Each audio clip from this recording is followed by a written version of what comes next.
Tamin'ny alakamisy raika amin'ny 10 marsa 2024 no voatendry ho lehibe ny faritra Tsimandrefana i dokotera Zafitasondry Marcelin izay nisolo toerany général de division Robert lehibe ny faritra teo aloha. Ka ny asabotsy 20 marsa lasa teo dia tonga te tontoliara ny tompon'andraikitra hitantana sy ampandroso anty faritra Tsimandrefana ity.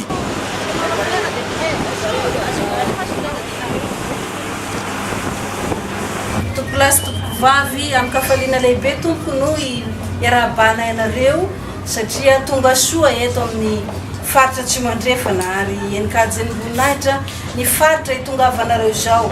Indrindra ianao vice président ny assemblée izay nanosona ny vahiny dia misaorana manokana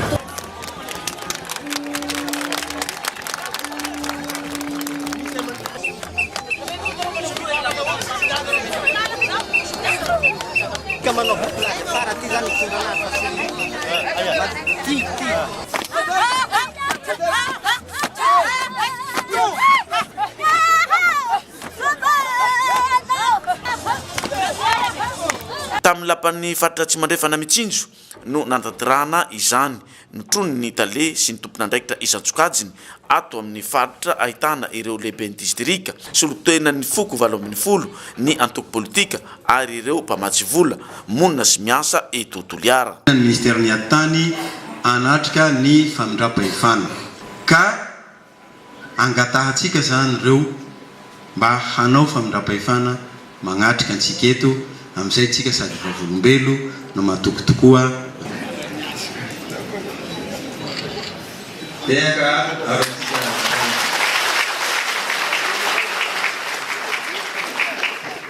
tonga dia asa fa tsy kabary no nisahany lehibe ny faritra Tsimandrefana dokotera Zafitasondry Marcelin raha vao nandray ny toerana izy.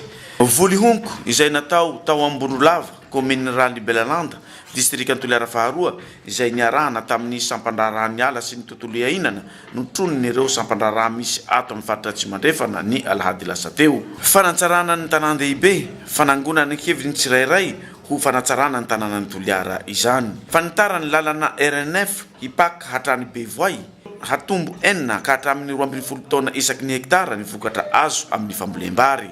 Ho amafisina ara-pitaovana ireo fiantsonana sy fitahirizana trondro na de barricadera.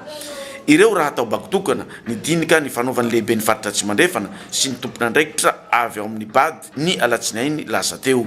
Dia nivory niaraka tamin'ny tale sy ny lehibe ny sampandraraha miankina na tsy miankina amin'ny fanjakana izay nanotsorita ny laharam-pahamehana ao amin'ny faritra Tsimandrefana hampandrosoana ity faritra ity.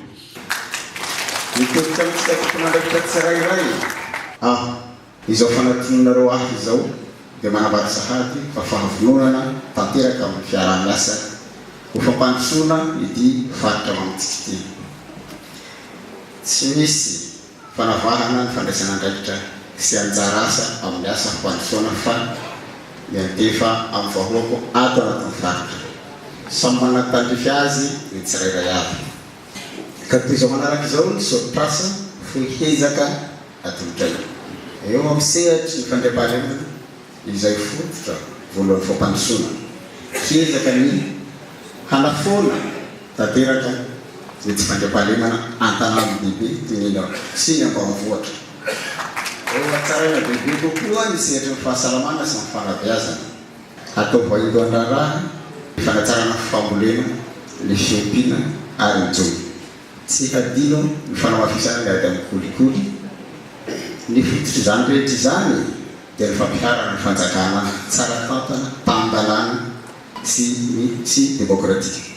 Tsy ho tanteraka sy ho tontosy izany tanjona. Sy ezaka hatao izany raha tsitsika rehetra manafisoroka miara-milanja, tanàna miara-mandray ary tongotra miara-mamindra. Faranana tamin'ny dinikasa niarahana tamin'ireo mpiara-miasa aminy izay nampetrapetrahana ny solotrasa hoentiny ny tsirairay hanatanterahana ny asa. Nambarany lehibe ny faritra Tsimandrefana fa tsy tonga handrava fa hanatsara ny asa efa vita ary hiara-hiasa amin'ny ambany lanitra.